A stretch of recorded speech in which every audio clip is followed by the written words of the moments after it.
എല്ലാവർക്കും നമസ്കാരം. 10ാം ക്ലാസ്സിലെ കെമിസ്ട്രിയുടെ രണ്ടാമത്തെ ചാപ്റ്ററായ chemical reactions of organic compounds, organic സംയുക്തങ്ങളുടെ രാസപ്രവർത്തനങ്ങൾ, ഈ ഒരു ചാപ്റ്റർ റിവിഷൻ ആണ് നമ്മളിപ്പോൾ ചെയ്യാൻ പോകുന്നത്. അപ്പോൾ ഈ ചാപ്റ്റർ നമുക്ക് കംപ്ലീറ്റ് ആയിട്ട് ഈ റിവിഷനിലൂടെ പഠിക്കാം. ഈ ചാപ്റ്ററിൽ ആദ്യമേ നമ്മൾ പഠിക്കാനുള്ളത് കെമിക്കൽ റിയാക്ഷൻസിനെ കുറിച്ചാണ് അല്ലേ. അപ്പൊ ആദ്യത്തെ നമുക്ക് നോക്കാം, എന്താണ് സബ്സ്റ്റിറ്റ്യൂഷൻ റിയാക്ഷൻ. കേട്ടോ, എന്താണ് സബ്സ്റ്റിറ്റ്യൂഷൻ റിയാക്ഷൻ? സബ്സ്റ്റിറ്റ്യൂഷൻ റിയാക്ഷൻ അല്ലെങ്കിൽ മലയാളത്തിൽ എന്താണ് പറയുന്നത്? ആദേശ രാസപ്രവർത്തനം. കേട്ടോ, ആദേശ രാസപ്രവർത്തനം, ആദേശ രാസപ്രവർത്തനം എന്നാണ് മലയാളത്തിൽ പറയുന്നത്. എന്താണ് ഇവിടെ സംഭവിക്കുന്നത്? സബ്സ്റ്റിറ്റ്യൂട്ട് ചെയ്യാന്ന് പറയാം. അതായത് ഒരു സംയുക്തം ഉണ്ട്, ഒരു സംയുക്തത്തിൽ അതിൽ ഒരാറ്റത്തിന് പകരം മറ്റൊരു ആറ്റമോ അല്ലെങ്കിൽ ആറ്റങ്ങളുടെ ഗ്രൂപ്പോ വന്നു ചേരും. ഒരു സംയുക്തം ഉണ്ട്, ഇപ്പം മീഥേൻ കൊണ്ട് ഇവിടെ തന്നിട്ടുണ്ട്, മീഥേൻ ആണ്. അപ്പൊ മീഥേനിൽ ഒരു ആറ്റത്തിനെ, ഒരു ഹൈഡ്രജൻ ആറ്റത്തിനെ മാറ്റി നമ്മളവിടെ വേറെ ഏതെങ്കിലും ചേർക്കുന്നു, അല്ലെങ്കിൽ ഒരു ആറ്റമോ അല്ലെങ്കിൽ ആറ്റം ഗ്രൂപ്പോ ചേർക്കുന്നു. അപ്പൊ അങ്ങനെയുള്ളതിനെയാണ് നമ്മൾ എന്ത് പറയുന്നത്? സബ്സ്റ്റിറ്റ്യൂഷൻ റിയാക്ഷൻ അല്ലെങ്കിൽ ആദേശ രാസപ്രവർത്തനം. കേട്ടോ, സബ്സ്റ്റിറ്റ്യൂട്ട് ചെയ്യാന്ന് തന്നെ ഓർത്ത് വെച്ചാൽ മതി. Definition നോക്കിയേ, the reactions in which an atom or a group of atoms are replaced by another atom or group of atoms in a compound are called substitution reaction. അതായത് ഒരു കോമ്പൗണ്ട് ഉണ്ട്, അതിലെ നമ്മൾ ഏതെങ്കിലും ഒരു ആറ്റത്തിനെ അല്ലെങ്കിൽ ആറ്റം ഗ്രൂപ്പിനെ റീപ്ലേസ് ചെയ്തിട്ട് അവിടെ വേറൊരു ആറ്റം അല്ലെങ്കിൽ ഒരു ആറ്റം ഗ്രൂപ്പ് വരുവാണ്. അതിനെ നമ്മൾ എന്ത് പറയാം? സബ്സ്റ്റിറ്റ്യൂഷൻ റിയാക്ഷൻ എന്ന് പറയാം. എക്സാമ്പിൾ നോക്കിയാൽ മീഥേൻ. മീഥേൻ ക്ലോറിനുമായിട്ട് റിയാക്ട് ചെയ്യുന്നുണ്ട് കേട്ടോ, സൺലൈറ്റിന്റെ പ്രസൻസ് റിയാക്ട് ചെയ്യുന്നുണ്ട്. ആ റിയാക്ട് ചെയ്തിട്ട് CCl4 അതായത് കാർബൺ ടെട്രാക്ലോറൈഡ് ആയിട്ട് മാറുന്നുണ്ട്. അതിന്റെ സ്റ്റെപ്പുകളാണ് ഇവിടെ കൊടുത്തിരിക്കുന്നത് കേട്ടോ.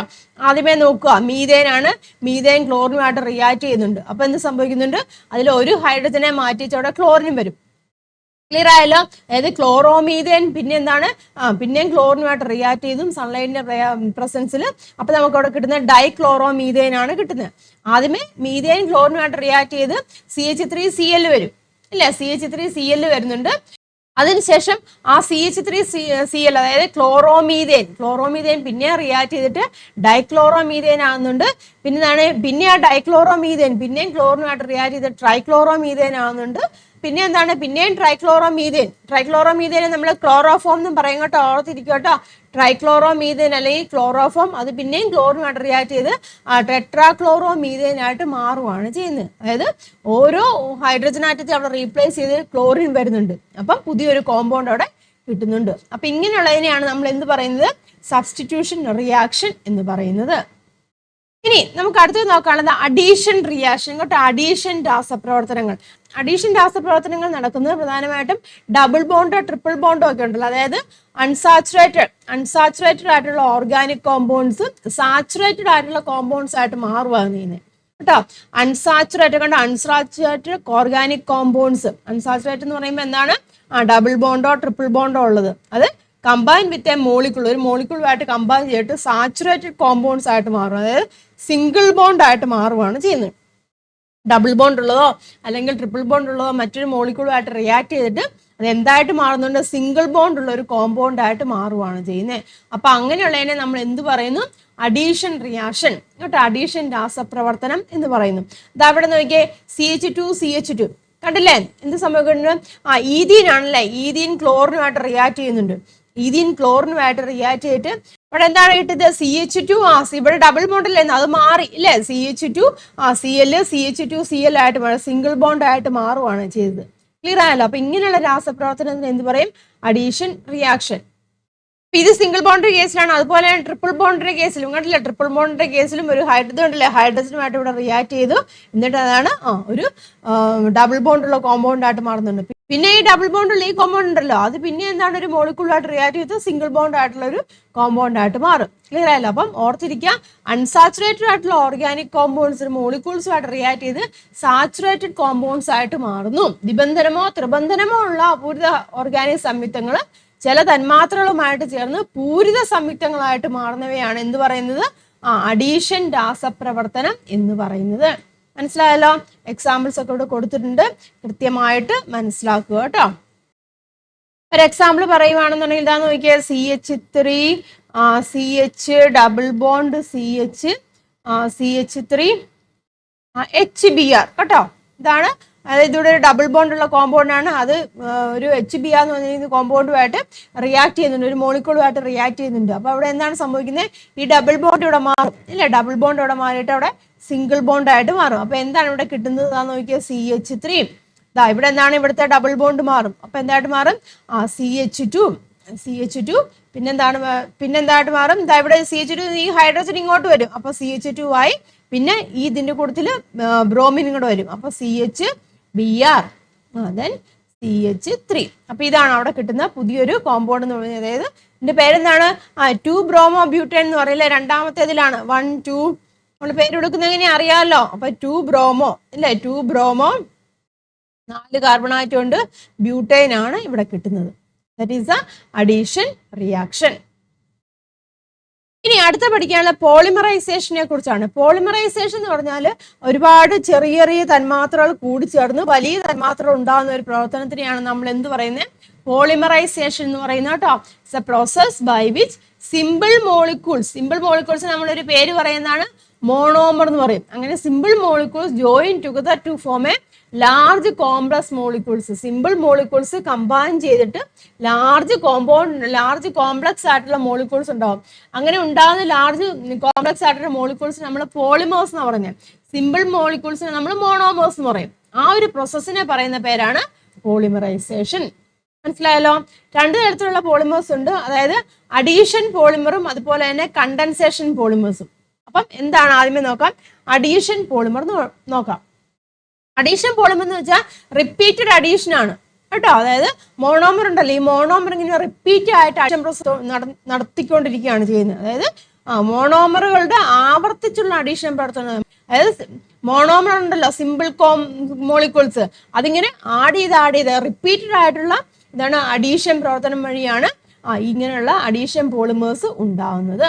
നോക്കട്ടോ, polymers obtained by repeated addition reaction of same type monomers. ഒരേ തരത്തിലുള്ള മോണോമേഴ്സ് റിപ്പീറ്റ് ആയിട്ട് ഇങ്ങനെ ആഡ് ചെയ്തുകൊണ്ടിരിക്കുക. അപ്പൊ നമുക്ക് കിട്ടുന്നതിന് നമ്മൾ പറയുന്ന പേരാണ് അഡീഷൻ പോളിമേഴ്സ് എന്ന് പറയും.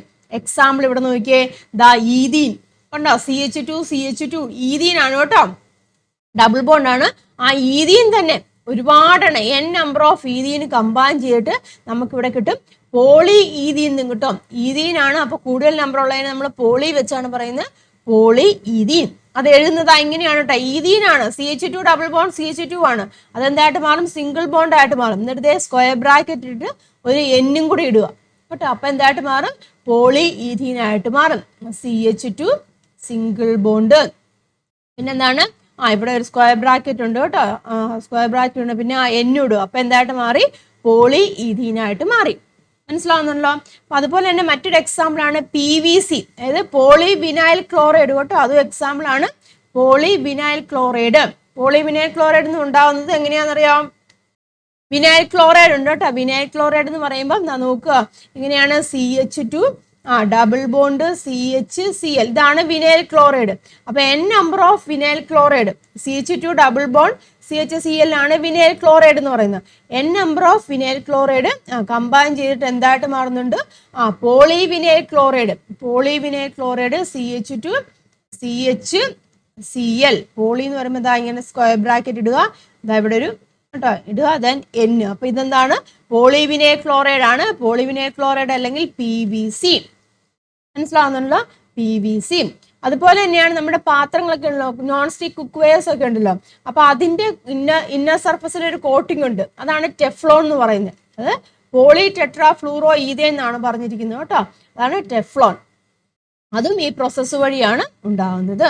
അതായത് ടെട്രാഫ്ലോറോ ethane CF2 double bond CF2, ഇതാണ് ടെട്രാഫ്ലോറോ ഈഥേൻ എന്ന് പറഞ്ഞിരിക്കുന്നത്. അപ്പം n number of tetrafluoro ethane combine ചെയ്തിട്ട് എന്ത് കിട്ടുന്നുണ്ട്? പോളി ടെട്രാഫ്ലൂറോ ഈഥേൻ കേട്ടോ. അതുകൊണ്ട് പോളി ടെട്രാഫ്ലൂറോ ഈഥേൻ, അതിന് മറ്റൊരു പേരാണ് ടെഫ്ലോൺ എന്ന് പറയും കേട്ടോ. അപ്പൊ എന്താണ്? CF2 അവിടെ ഡബിൾ ബോണ്ട് മാറി സിംഗിൾ ബോണ്ട് ആവും, ദെൻ CF2. മനസ്സിലായല്ലോ? ദാറ്റ് ഈസ് പോളി ടെട്രാഫ്ലൂറോൺ, അല്ലെങ്കിൽ എന്താണ് അതിന് പറയുന്നത്?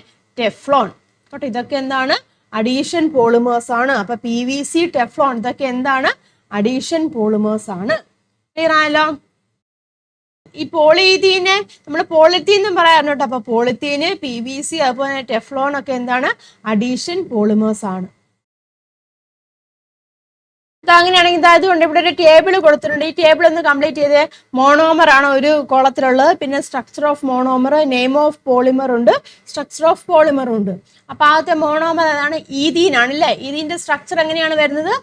CH2 ഇല്ലേ, നമ്മൾ കണ്ടാണ് CH2 ഡബിൾ ബോണ്ട് CH2 ഇല്ലേ. അപ്പൊ എന്തായിട്ട് മാറുന്നുണ്ട്? പോളിമർ പോളിഈഥേൻ ഇല്ലേ. പോളിഈഥേന്റെ സ്ട്രക്ചർ കണ്ടല്ലോ, CH2 സിംഗിൾ ബോണ്ട് CH2N. മനസ്സിലായല്ലോ. ഇനി അടുത്ത് നോക്കിയാൽ ഇവിടെ എന്താണ് സംഭവിച്ചിരിക്കുന്നത്? CH2 double bond CHCl. ഇതെന്താണ്? മോണോമറിന്റെ സ്ട്രക്ചർ ആണ്. ഇത് ഏത് മോണോമർ ആണ്?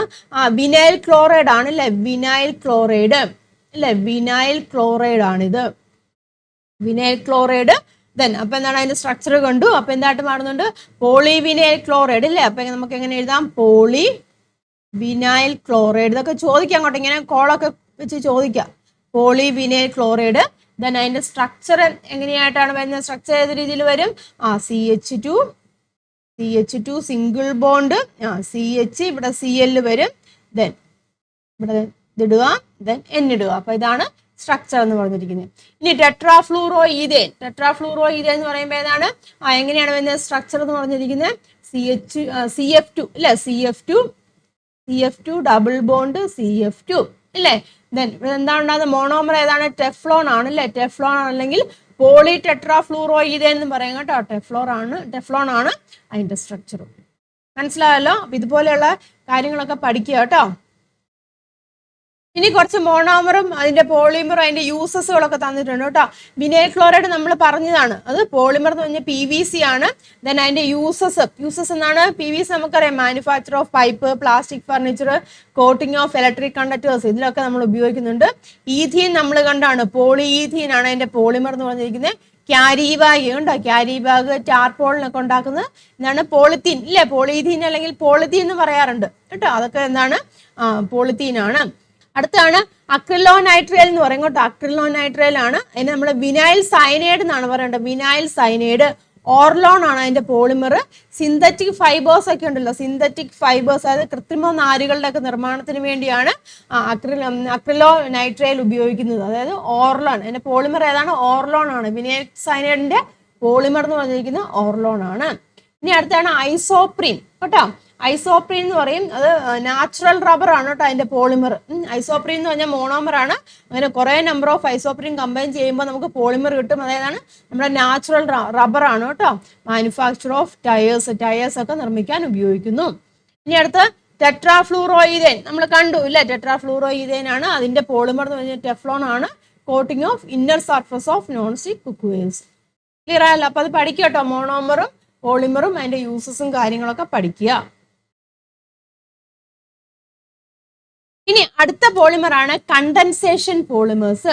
എന്താണ് കണ്ടൻസേഷൻ പോളിമേഴ്സ് എന്ന് പറഞ്ഞാൽ? അതായത് ചെറിയ അല്ലെങ്കിൽ വ്യത്യസ്തമായിട്ടുള്ള മോണോമർ ഉണ്ടല്ലോ, വ്യത്യസ്തമായിട്ട് മോണോമറുകൾ ഇവിടെ കമ്പൈൻ ചെയ്ത്, വ്യത്യസ്തമായിട്ടുള്ള ഒരു മോണോമർ അല്ല, വ്യത്യസ്തമായിട്ടുള്ള, മറ്റേത് same monomer n number of ആയിരുന്നു. ഇത് വ്യത്യസ്തമായിട്ടുള്ള മോണോമർ, n നമ്പർ ഓഫ് വ്യത്യസ്തമായിട്ടുള്ള മോണോമറുകൾ സംയോജിച്ച് അതിലെ ചെറിയ ചെറിയ തന്മാത്രകളൊക്കെ ഉണ്ടല്ലോ, അതിനെയൊക്കെ നമുക്ക് റിമൂവ് ചെയ്തിട്ട് വലിയൊരു സംയുക്തമായിട്ട് മാറുന്നുണ്ട്. വലിയൊരു മോളിക്യൂളായിട്ട് മാറുന്നതിന് നമ്മൾ പറയുന്ന പേരാണ് കണ്ടൻസേഷൻ പോളിമറൈസേഷൻ എന്ന് പറയും. മനസ്സിലാവുന്നുണ്ടോ? നോക്കിയേ, process in which different monomers കേട്ടോ. ഡിഫറെന്റ്, ഇതുകൊണ്ട് ഇത് അഡിപ്പിക് ആസിഡ് ആണ്, ഇതൊരു മോണോമർ ആണ്. ഹെക്സാമെഥിലീൻ ഡയമീൻ, ഇത് മറ്റൊരു മോണോമർ ആണ്. അങ്ങനെ ഡിഫറെന്റ് ആയിട്ടുള്ള monomers combine together to form larger compounds. എന്നിട്ട് ഒരു ലാർജർ കോമ്പൗണ്ട് ആയിട്ടുണ്ടായിട്ട്, അതായത് ഇവിടെ കിട്ടിയ നൈലോൺ 66 ആണ്. അവിടെ എങ്ങനെയാണ്? Accompanied by removal of simple molecules. അവിടെ സിമ്പിൾ മോളിക്യൂൾസിനെ റിമൂവ് ചെയ്യും. മനസ്സിലാവുന്നുണ്ട്? എന്നിട്ട് ഒരു ലാർജ് കോമ്പൗണ്ട് ആയിട്ട് മാറുന്നു. അതിനെയാണ് നമ്മൾ എന്ത് പറയുന്നത്? കണ്ടൻസേഷൻ പോളിമേഴ്സ് പറഞ്ഞിരിക്കുന്നത്. അപ്പൊ ഇത് ഇമ്പോർട്ടന്റ് ആണ്, ചോദിക്കാനുണ്ട്. നൈലോൺ 66ന്റെ നൈലോൺ 66 എന്ന് വെച്ചൊരു പോളിമർ ആണ്, കണ്ടൻസേഷൻ പോളിമർ ആണ്. അതിന്റെ മോണോമർ ഏതൊക്കെയാണ്? അഡിപ്പിക് ആസിഡും ഹെക്സാമെഥിലീൻ ഡയമീനും.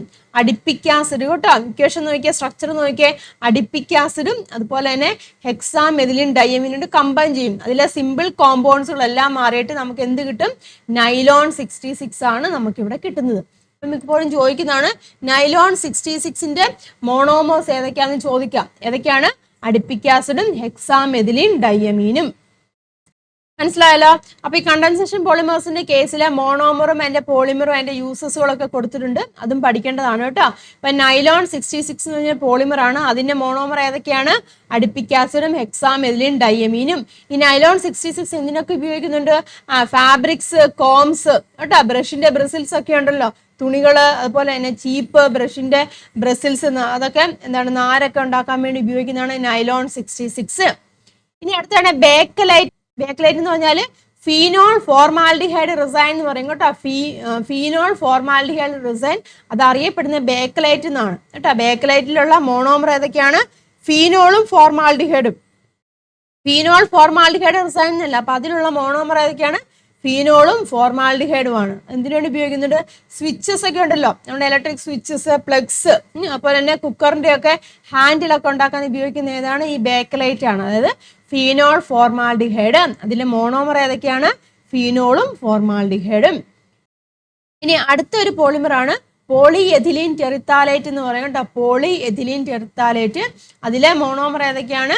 എഥിലീൻ ഗ്ലൈക്കോളും ടെറിത്താലിക് ആസിഡുമാണ് കേട്ടോ. എഥിലീൻ ഗ്ലൈക്കോളും ടെറിത്താലിക് ആസിഡും. അതെന്തിനു വേണ്ടി ഉപയോഗിക്കുന്നുണ്ട്? ടാർപോളിന്, ബോട്ടിൽസ് ഒക്കെ ഉണ്ടല്ലോ, ഫാബ്രിക്സ്, ഇതൊക്കെ ഉണ്ടാക്കാൻ വേണ്ടിയാണ് പോളി എഥിലീൻ ടെറിത്താലേറ്റ് ഉപയോഗിക്കുന്നത്. അപ്പൊ പഠിച്ചു വെക്കോട്ടെ. കണ്ടൻസേഷൻ പോളിമേഴ്സിൽ വരുന്നതാണ് നൈലോൺ 66, ബേക്കലൈറ്റും അതുപോലെ തന്നെ പോളി എഥിലീൻ ടെറിത്താലേറ്റ് എന്നൊക്കെ പറഞ്ഞിരിക്കുന്നത്. അപ്പൊ അതിന്റെ മോണോമർ ഏതൊക്കെയാണെന്നും പഠിച്ചു വെക്കുക. ഇനി നമുക്ക് അടുത്ത കെമിക്കൽ റിയാക്ഷൻ പഠിക്കാനുള്ളത് തെർമൽ ക്രാക്കിംഗ് ആണ് കേട്ടോ. തെർമൽ ക്രാക്കിംഗ് അല്ലെങ്കിൽ എന്താണ് പറഞ്ഞത്? താപീയ വിഘടനം. താപീയ വിഘടനം ആ പേരിൽ തന്നെ ഉണ്ട്, വിഘടനം. താപീയ വിഘടനം, അതായത് വിഘടിക്കുക ഇല്ല, വായുവിന്റെ അസാന്നിധ്യത്തില്, ആബ്സെൻസ് ഓഫ് എയർ, എയറിന്റെ അസാന്നിധ്യത്തില് ചില ഹൈഡ്രോ കാർബണുകൾ എങ്ങനെയാണ്? ചൂടാക്കുമ്പോൾ അത് വിഘടിച്ച് വളരെ കുറഞ്ഞ തന്മാത്രാഭാരം കുറഞ്ഞ ഹൈഡ്രോ കാർബൺ ആയിട്ട് മാറും. അപ്പൊ അതിനെ നമ്മൾ പറയുന്ന പേരാണ് തെർമൽ ക്രാക്കിംഗ് അല്ലെങ്കിൽ താപീയ വിഘടനം. അതായത് തന്മാത്രാഭാരം, മോളിക്കുലാർ വെയിറ്റ് കൂടുതലുള്ളത് അത് വിഘടിച്ച് മോളിക്കുലാർ വെയിറ്റ് കുറഞ്ഞ തന്മാത്രകളായിട്ട് മാറുന്നു, അല്ലെങ്കിൽ ഹൈഡ്രോ കാർബണുകളായിട്ട് മാറുന്നു. അത് എങ്ങനെയാണ്? ദ ആബ്സെൻസ് ഓഫ് എയർ ആണ് കേട്ടോ, എയറിന്റെ അസാന്നിധ്യത്തിൽ. നോക്കോട്ടോ, in the absence of air, hydrocarbons, some hydrocarbons with a high molecular weight decompose into hydrocarbons with a lower molecular weight. ചൂടാക്കുമ്പോഴാണ് പ്രത്യേകം ശ്രദ്ധിച്ചോണം കേട്ടോ. ചൂടാക്കുമ്പോൾ മോളിക്കുലാർ വെയിറ്റ് കൂടിയ ഹൈഡ്രോകാർബൺസ് മോളിക്കുലാർ വെയിറ്റ് കുറഞ്ഞ ഹൈഡ്രോകാർബൺസ് ആയിട്ട് മാറുന്നത് in the absence of air ആണ് കേട്ടോ. പ്രത്യേകം ശ്രദ്ധിച്ചോണം, in the absence of air ആണ് താപീയ വിഘടനം നടക്കുന്നത്. അപ്പൊ അതിനെ നമ്മൾ പറയുന്ന പേരാണ് തെർമൽ ക്രാക്കിംഗ് അല്ലെങ്കിൽ താപീയ വിഘടനം. മനസ്സിലായോ? ദ എക്സാമ്പിൾസ് നോക്കിയേ, അവിടെ നോക്കിയാൽ CH3, CH2, CH2, CH3 കണ്ടല്ലോ. ഇതെന്താണ്? ബ്യൂട്ടേൻ. ഇതെന്താണ്? ബ്യൂട്ടേൻ ആണല്ലേ. ബ്യൂട്ടേൻ വായുവിന്റെ ആബ്സെൻസിൽ റിയാക്ട് ചെയ്യുന്നുണ്ട്. ചൂടാക്കുമ്പോൾ ഇവിടെ എന്ത് സംഭവിക്കുന്നുണ്ട്? ഇവിടെ ചെറിയൊരു കോമ്പൗണ്ട് ആയിട്ട് ഇവിടെ മാറുന്നുണ്ട്. മനസ്സിലാവുന്നതാണ് പറഞ്ഞത്. അപ്പൊ ഇങ്ങനെ ആ ഒരു പ്രോസസ്സിന് നമ്മുടെ തന്മാത്രഭാരം കുറഞ്ഞതായിട്ട് മാറുന്നുണ്ട്. അപ്പൊ അതിനെ നമ്മൾ പറയുന്ന പേരാണ് തെർമൽ ക്രാക്കിംഗ്. എക്സാമ്പിൾസ് നോക്കിയേ, ഇവിടെ നോക്കിയേ, ബ്യൂട്ടേൻ ആണ് കേട്ടോ. ബ്യൂട്ടേനും പ്രൊപ്പീനുമായിട്ട് മാറുന്നുണ്ട്. ബ്യൂട്ടേനും പ്രൊപ്പീനുമായിട്ട് മാറുന്നുണ്ടെങ്കിൽ ഇവിടെ ഏതായിരിക്കും വരുന്നത്? കാർബൺ ഇവിടെ എത്രയാണ്? 4, 3, 7 എണ്ണം പറഞ്ഞു അല്ലേ. അപ്പം C7 അല്ലേ, C7 ഹൈഡ്രജൻ ഇവിടെ എത്ര എണ്ണം വേണം? 16. അപ്പം C7 ഇവിടെ H16 കേട്ടോ. C7 H16 അവിടെ താപീയ വിഘടനം സംഭവിച്ചിട്ട് ചെറിയ സിമ്പിൾ കോമ്പൗണ്ട് ആയിട്ട് വിഘടിച്ചു പോവുകയാണ് ചെയ്യുന്നത്. മനസ്സിലായല്ലോ? അപ്പൊ ഇതിനെ നമ്മൾ പറയുന്ന പേരാണ് തെർമൽ ക്രാക്കിംഗ്. ഈ തെർമൽ ക്രാക്കിംഗ് നടക്കുമ്പോൾ എന്താണ് സംഭവിക്കുന്നത്? പൂരിത ഹൈഡ്രോ കാർബൺ ഉണ്ട്. ഇതെല്ലാം പൂരിത ഹൈഡ്രോ കാർബൺ ആണ്. അപ്പൊ ഈ പൂരിത ഹൈഡ്രോ കാർബൺ, അതായത് സാച്ചുറേറ്റഡ് ഹൈഡ്രോ കാർബൺസ് ഈ താപീയ വിഘടനത്തിന് വിധേയമാവുമ്പോൾ അവിടെ നിന്നാണ് പൂരിതവും അപൂരിതവുമായിട്ടുണ്ടാകുന്നത്. ഇവിടെ ഉണ്ടല്ലേ, പൂരിതം ഉണ്ട്, അപൂരിതവും ഉണ്ട് ഇല്ലേ. അതായത് സാച്ചുറേറ്റഡ് കോമ്പൗണ്ടും ഉണ്ട്, അൺസാച്ചുറേറ്റഡ് കോമ്പൗണ്ടും ഇവിടെ ഉണ്ടാകുന്നുണ്ട്. മനസ്സിലാക്കുക കേട്ടോ. അടുത്ത കെമിക്കൽ റിയാക്ഷൻ ആണ് കമ്പസ്റ്റൻ കേട്ടോ. കമ്പസ്റ്റൻ അല്ലെങ്കിൽ എന്താണ് പറയുന്നത്? ജ്വലനം ഇല്ലേ. കമ്പസ്റ്റൻ അല്ലെങ്കിൽ മറ്റൊരു പേരെന്താണ്? ജ്വലനം എന്ന് പറയും. Combustion of hydro carbons. ഇവിടെ എന്ന് വെച്ചാൽ ഹൈഡ്രോ കാർബൺ ഇങ്ങനെ കത്തുമ്പോൾ എന്താണ്? എയറിൽ നിന്നാണ് ഓക്സിജൻ ഉണ്ടല്ലേ. അപ്പൊ ഓക്സിജനുമായിട്ട് പ്രവർത്തിച്ച് കാർബൺ ഡൈ ഓക്സൈഡും വാട്ടറും കേട്ടോ ഉണ്ടാകുന്നുണ്ട്. അതുപോലെ തന്നെ ലൈറ്റും ഹീറ്റും ഒക്കെ ഉണ്ടാകുന്നു. അപ്പൊ അതിനെയാണ് നമ്മൾ ജ്വലനം അല്ലെങ്കിൽ കമ്പസ്റ്റൻ എന്ന് പറയുന്നത്. ഇതാ നോക്കുക, when hydrocarbons combines with oxygen in air, എയറിലുള്ള ഓക്സിജനായിട്ട് കമ്പൈൻ ചെയ്തിട്ട് കാർബൺ ഡൈ ഓക്സൈഡും അതുപോലെ തന്നെ വാട്ടറും ഉണ്ടാവുന്നുണ്ട്, അലോങ് വിത്ത് ഹീറ്റും ലൈറ്റും. ഹീറ്റും ലൈറ്റും ഉണ്ടാവുന്നുണ്ടല്ലോ, അപ്പൊ അതിനെ നമ്മൾ പറയുന്ന പേരാണ് കമ്പസ്റ്റൻ അല്ലെങ്കിൽ എന്താണ്, ജ്വലനം. ചെയ്യട്ടെ മാളൂ, നീ അവിടെ പോയിരിക്കും. വരൂടി ചക്കര എടുത്ത് പോയി, അമ്മ ഇപ്പൊ വരാം. ഇവിടെ അമ്മയ്ക്ക് എഴുതാൻ പറ്റൂല, എഴുതാൻ പറ്റൂല. അമ്മ എങ്ങനെ എഴുതുന്നേ?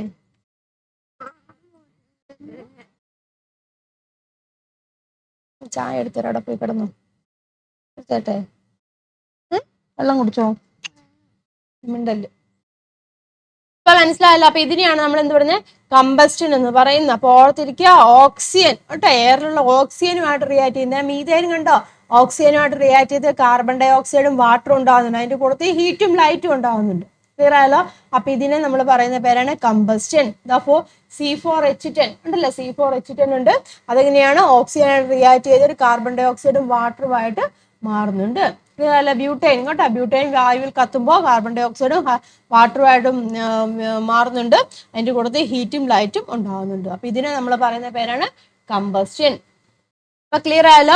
ഇപ്പൊ പ്രധാനമായിട്ടും ഇത്രയും കെമിക്കൽ റിയാക്ഷൻസ് ആണുള്ളത്. ഏതൊക്കെയാണ്? Substitution reaction, addition reaction, polymerisation 2 ഉണ്ട്, പിന്നെ കമ്പസ്റ്റനും അതുപോലെ തന്നെ തെർമൽ ക്രാക്കിങ്ങും. ഓരോന്നിനെ നോക്കിയേ.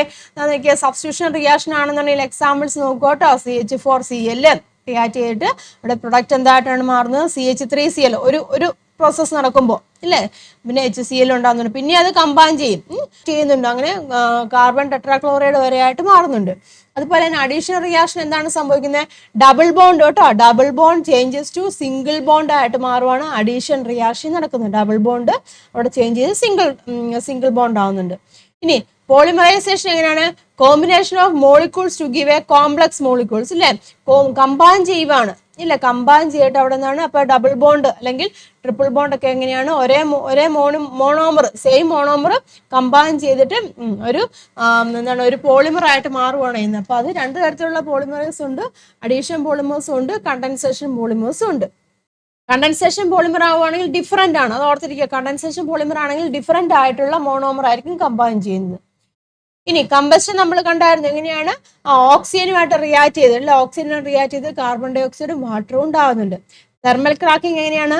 In the absence of air ഇല്ല, absence of air large molecular weight കൂടിയത് മോളിക്കുലാർ വെയിറ്റ് കുറഞ്ഞ കോമ്പൗണ്ട് ആയിട്ട് മാറുകയാണ് ചെയ്യുന്നത്. എങ്ങനെയാണ്? On heating large molecule breaks into small molecules by heating. അതാണ് തെർമൽ ക്രാക്കിംഗ് എന്ന് പറയുന്നത്.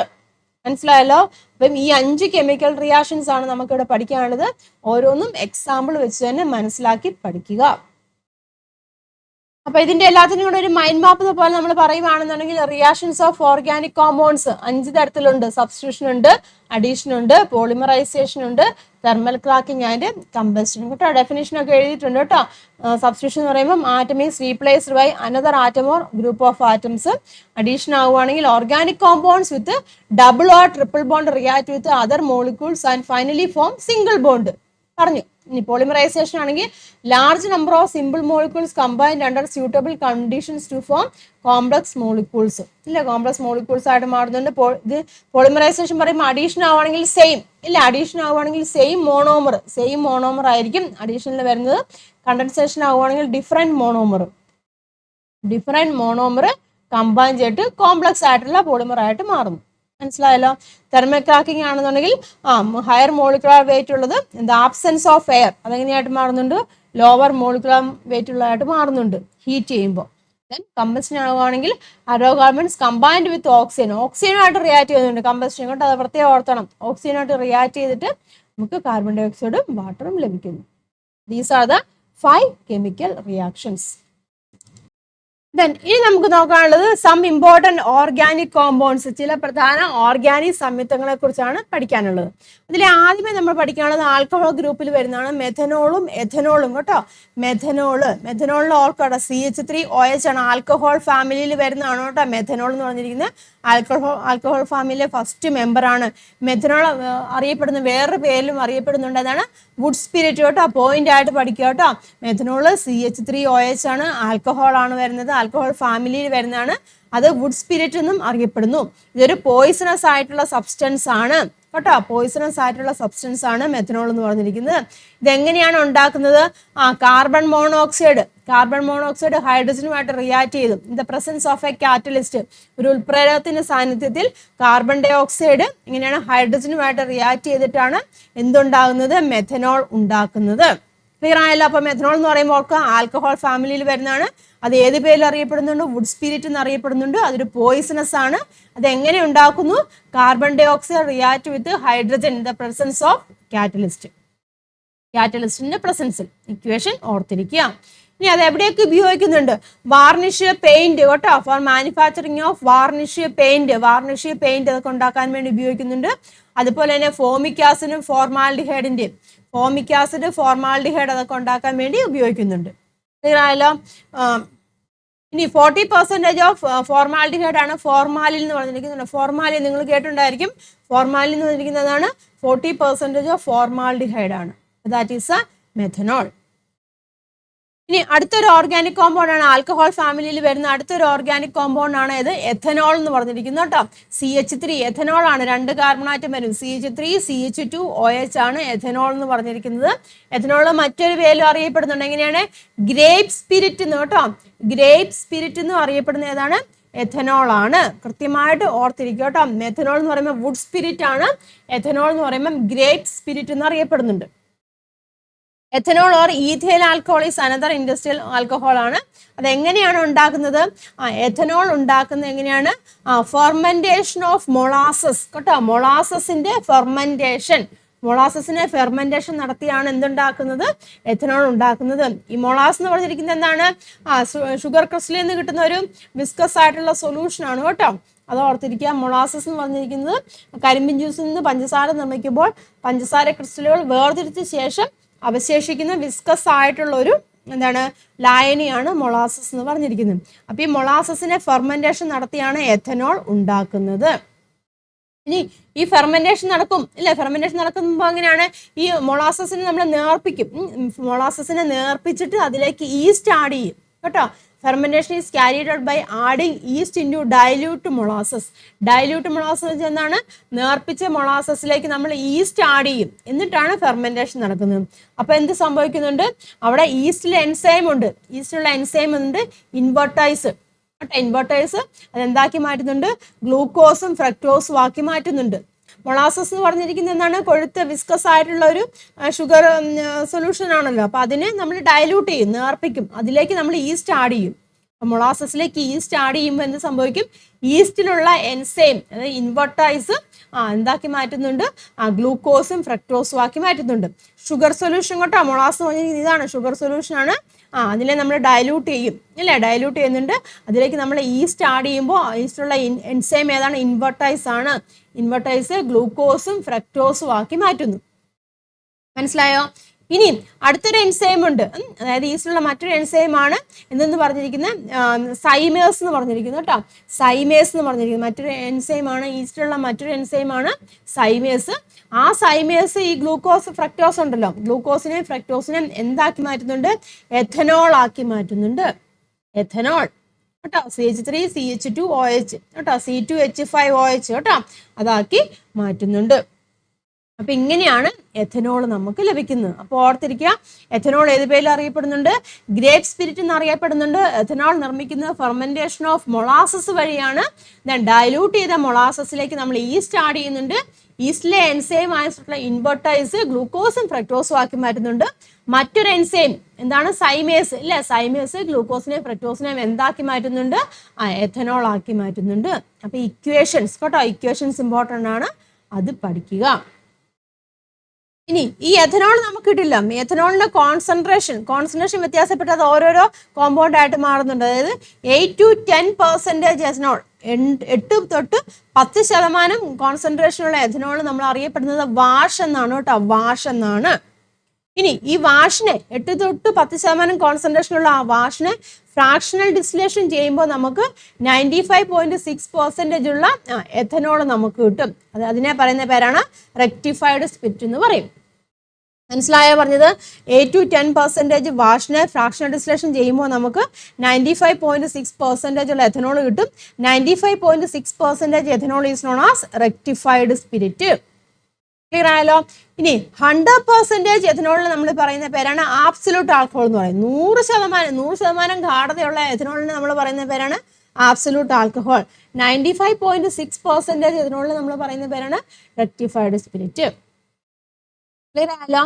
ഇനി ഈ ആബ്സല്യൂട്ട് ആൽക്കഹോൾ ഉണ്ടല്ലോ, 100% ആബ്സല്യൂട്ട് ആൽക്കഹോൾ, അതിൽ 20% ഈ ആബ്സല്യൂട്ട് ആൽക്കഹോളും 80% പെട്രോളും കൂടെ ആഡ് ചെയ്യും. 80% പെട്രോളും 20% ആബ്സല്യൂട്ട് ആൽക്കഹോളും കൂടെ ആഡ് ചെയ്യുമ്പോൾ നമുക്ക് മറ്റൊരു സംയുക്തം കിട്ടും. അതാണ് പവർ ആൽക്കഹോൾ എന്ന് പറയും. പവർ ആൽക്കഹോൾ വാഹനങ്ങളിലെ ഫ്യൂവലായിട്ട് ഉപയോഗിക്കുന്നുണ്ട്. മനസ്സിലാവുന്നുണ്ടോ? എഥനോൾ നമുക്ക് കിട്ടി. എഥനോളിലെ 8 to 10% എഥനോളാണ് വാഷ് എന്നറിയപ്പെടുന്നത്. ആ വാഷിന് നമ്മൾ ഫ്രാക്ഷണൽ ഡിസ്റ്റിലേഷൻ ചെയ്യുമ്പോൾ നമുക്ക് റെക്ടിഫൈഡ് സ്പിരിറ്റ് കിട്ടും. റെക്ടിഫൈഡ് സ്പിരിറ്റ് എന്ന് പറയുമ്പോൾ എന്താണ്? 95.6% എഥനോൾ ആണ്. മനസ്സിലാവുന്നുണ്ടോ? 100% എഥനോളിനെ നമ്മൾ എന്ത് പറയും? ആബ്സല്യൂട്ട് ആൽക്കഹോൾ എന്നാണ് പറയുന്നത്. ഈ ആബ്സല്യൂട്ട് ആൽക്കഹോൾ 20% ആബ്സല്യൂട്ട് ആൽക്കഹോളും 80% പെട്രോളും കൂടെ ചേരുമ്പോൾ നമുക്ക് എന്ത് കിട്ടും? പവർ ആൽക്കഹോൾ കിട്ടും. ആ പവർ ആൽക്കഹോൾ എവിടെ ഉപയോഗിക്കുന്നുണ്ട്? വാഹനങ്ങളിൽ ഫ്യൂവലായിട്ട് ഉപയോഗിക്കുന്നുണ്ട്. പഠിക്കുക കേട്ടോ. ഇനി എഥനോൾ ഒരുപാട് മിസ്യൂസ് ചെയ്യാൻ ചാൻസ് ഉണ്ട്. അതായത് നമുക്ക് ബിവറേജ് ഒക്കെ ആയിട്ട് ഉപയോഗിക്കാൻ ചാൻസ് ഉണ്ട്. അപ്പോൾ അതിനെ നമ്മൾ അങ്ങനെ ബിവറേജ് ആയിട്ട് ഉപയോഗിക്കാതിരിക്കാൻ വേണ്ടി അതിലേക്ക് കുറച്ച് പോയിസണസ് ആയിട്ടുള്ള സബ്സ്റ്റൻസ് ആഡ് ചെയ്യും. അതായത് പിരിഡിനും റബ്ബർ ഡിസ്ലൈറ്റും ഒക്കെ ആഡ് ചെയ്യും. അപ്പം അങ്ങനെ ആഡ് ചെയ്യുമ്പോൾ അതിന് നമ്മൾ അപ്പം അങ്ങനെ കിട്ടുന്ന സ്പിരിറ്റിനെ നമ്മൾ പറയുന്ന പേരാണ്, അല്ലെങ്കിൽ എഥനോളിനെ പറയുന്ന പേരാണ് ഡീനാച്ചുറേഡ് സ്പിരിറ്റ് എന്ന് പറയും. അതിന്റെ process is known as denaturation. അങ്ങനെ ഡീനാച്ചുറേറ്റ് ചെയ്യാൻ വേണ്ടി നമ്മൾ മെഥനോൾ ചേർക്കുവാന്ന് വിചാരിച്ചു. അതായത് എഥനോളിലേക്ക് നമ്മൾ മെഥനോൾ ചേർക്കുകയാണെന്നുണ്ടെങ്കിൽ അതെന്തായിട്ട് മാറും? മെഥിലേറ്റഡ് സ്പിരിറ്റ് ആയിട്ട് മാറും കേട്ടോ. മെഥിലേറ്റഡ് സ്പിരിറ്റ്. എഥനോളിൽ മെഥനോൾ ചേർക്കുന്നുണ്ട്. എഥനോൾ കേട്ടോ, എഥനോളിലേക്ക് മെഥനോൾ നമ്മൾ പറഞ്ഞാണ് പോയിസണസ് ആണെന്ന് പറഞ്ഞു അല്ലേ? എഥനോളിലേക്ക് മെഥനോൾ ചേർത്ത് കഴിഞ്ഞാൽ നമുക്ക് അവിടെ എന്താണ് കിട്ടുന്നത്? മെഥിലേറ്റഡ് സ്പിരിറ്റ്. അത് പോയിസണസ് ആയിട്ടുള്ള സബ്സ്റ്റൻസ് ആണ്, അല്ലെ പോയിസണസ് ആയിട്ടുള്ള ഒരു സ്പിരിറ്റ് ആണ് കേട്ടോ. മനസ്സിലാവുന്നുണ്ടോ പറഞ്ഞത്? അപ്പൊ എഥനോൾ നമ്മൾ മിസ്യൂസ് ചെയ്യാതിരിക്കാൻ വേണ്ടി മെഥനോൾ ആഡ് ചെയ്യും. അപ്പൊ അതൊരു പോയിസണസ് ആയിട്ടുള്ള കോമ്പൗണ്ട് ആയിട്ട് മാറും. അതാണ് മെഥിലേറ്റഡ് സ്പിരിറ്റ് എന്ന് പറയുന്നത്. ഓക്കെ ആണല്ലോ? ഇനി എവിടെയൊക്കെ എഥനോൾ ഉപയോഗിക്കുന്നുണ്ട്? നമ്മൾ പവർ ഓഫ് ആൽക്കഹോൾ ഫ്യൂവൽസ് ആയിട്ട് ഉപയോഗിക്കുന്നുണ്ട്. പിന്നെ സോൾവെന്റ് ഫോർ മെഡിസിൻസിലൊക്കെ ഉപയോഗിക്കാറുണ്ട്. പെയിൻസിന്റെ നിർമ്മാണത്തിന് ഉപയോഗിക്കാറുണ്ട്. പ്രിസർവേറ്റീവ് ആയിട്ടൊക്കെ ഉപയോഗിക്കാറുണ്ട്. അതുപോലെ തന്നെ ഓർഗാനിക് കോമ്പൗണ്ട്സിന്റെ ഒക്കെ നിർമ്മാണത്തിന് വേണ്ടിയൊക്കെ ഉപയോഗിക്കാറുണ്ട് എഥനോൾ. മനസ്സിലായല്ലോ? അപ്പം ഓർഗാനിക് കോമ്പൗണ്ട്സിന്റെ ഫസ്റ്റ് സെക്ഷനിൽ വരുന്നതാണ്, ആൽക്കഹോൾ ഫാമിലിയിൽ വരുന്നതാണ് എഥനോളും മെഥനോളും. കൃത്യമായിട്ട് പഠിക്കോട്ടെ. ഒരുപാട് ക്വസ്റ്റ്യൻസ് ഈ മെഥനോളും റിലേറ്റ് ചെയ്ത് ചോദിക്കാറുണ്ട്.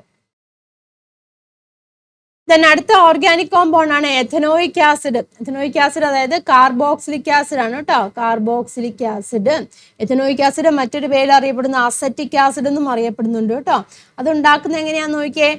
ട്രീറ്റിംഗ് മെഥനോള് കേട്ടോ. മെഥനോള് കാർബൺ മോണോക്സൈഡുമായിട്ട് റിയാക്ട് ചെയ്യുന്നുണ്ട്. Methanol with carbon monoxide in the presence of catalyst. ഒരു ഉൽപ്രേരകത്തിന്റെ സാന്നിധ്യത്തിൽ അങ്ങനെയാണ് മെഥനോള് കാർബൺ മോണോക്സൈഡുമായിട്ട് റിയാക്ട് ചെയ്യുമ്പോഴാണ് നമുക്ക് എന്ത് കിട്ടുന്നത്? എഥനോയിക് ആസിഡ് അല്ലെങ്കിൽ അസറ്റിക് ആസിഡ് കിട്ടുന്നത്. മനസ്സിലായല്ലോ? ഇനി എഥനോളിനെ ഒരു ബാക്ടീരിയ, അതായത് അസറ്റോബാക്ടർ എന്നൊരു ബാക്ടീരിയയായിട്ട് റിയാക്ട് ചെയ്യും. In the presence of air, വായുവിന്റെ സാന്നിധ്യത്തിൽ അസറ്റോബാക്ടർ എന്ന ബാക്ടീരിയ ഉപയോഗിച്ചിട്ട് ഫെർമെന്റേഷൻ നടത്തും. എഥനോളിനെ ഫെർമെന്റേഷൻ നടത്തിയാൽ നമുക്ക് എന്ത് കിട്ടും? എഥനോയിക് ആസിഡ് കിട്ടും.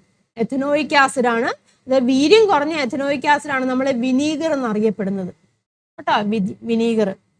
എഥനോളിനെ അസറ്റോബാക്ടറുമായിട്ട് റിയാക്ട് ചെയ്യും. ദ പ്രസൻസ് ഓഫ് എയർ, വായുവിന്റെ സാന്നിധ്യത്തിൽ എഥനോളിനെ അസറ്റോബാക്ടർ എന്ന ബാക്ടീരിയ ഉപയോഗിച്ചിട്ട് ഫെർമെന്റേഷൻ നടത്തും. അപ്പൊ നമുക്ക് കിട്ടുന്നതാണ് എന്താണ്? വീര്യം കുറഞ്ഞ വീര്യം കുറഞ്ഞ എഥനോയിക് ആസിഡ് കിട്ടും. ആ വീര്യം കുറഞ്ഞ എഥനോയിക് ആസിഡ് ഏതാണ്? 5 to 8%. അതാണ് വീര്യം കുറഞ്ഞത്. അതിനെ നമ്മൾ പറയുന്ന പേരാണ് വിനീഗർ. വിനീഗർ എന്ന് പറയുമ്പോൾ 5 to 8% ഓഫ് എഥനോയിക് ആസിഡ് ആണ് കേട്ടോ. 5 to 8% ഓഫ് എഥനോയിക് ആസിഡ് ആണ് വിനീഗർ. ഇനി എഥനോയിക് ആസിഡിന്റെ യൂസസ് വിനാഗിരി നിർമ്മിക്കാൻ ഉപയോഗിക്കുന്നുണ്ട്. Production of acetic anhydride, acetic ester, synthetic fibres ഇതിനൊക്കെ ഉപയോഗിക്കുന്നുണ്ട്. പിന്നെ പോളിമറുകളുടെയും റെസൈൻസിന്റെ ഒക്കെ നിർമ്മാണത്തിന് ഉപയോഗിക്കുന്നുണ്ട്. അണുനാശിനിയായിട്ട് ഡിസിൻഫെക്റ്റ് ആയിട്ട് ഉപയോഗിക്കുന്നുണ്ട്. മെഡിസിൻസിലും ഒക്കെ എന്ത് ഉപയോഗിക്കുന്നുണ്ട്? എഥനോയിക് ആസിഡ് ഉപയോഗിക്കുന്നുണ്ട്. ദെൻ അടുത്ത പഠിക്കാനുള്ള ഓർഗാനിക് കോമ്പൗണ്ട് ആണ് എസ്റ്റേഴ്സ് കേട്ടോ. എസ്റ്റേഴ്സ് എസ്റ്റേഴ്സ് എന്ന് പറഞ്ഞിരിക്കുന്നത് ശരിക്കും ആൽക്കഹോളും കാർബോക്സിലിക് ആസിഡും കേട്ടോ. ഓർത്തിരിക്കുക, ആൽക്കഹോൾ കേട്ടോ. ആൽക്കഹോൾ കേട്ടോ. ആൽക്കഹോൾ എന്ന് പറയുമ്പോൾ എന്താണ്? OH. ആൽക്കഹോളും അതുപോലെ തന്നെ കാർബോക്സിലിക് ആസിഡ് ഉണ്ടല്ലോ. ആൽക്കഹോളും കാർബോക്സിലിക് ആസിഡും കൂടെ കമ്പൈൻ ചെയ്യുമ്പോഴാണ് നമുക്ക് എസ്റ്ററുകൾ ലഭിക്കുന്നത് കേട്ടോ.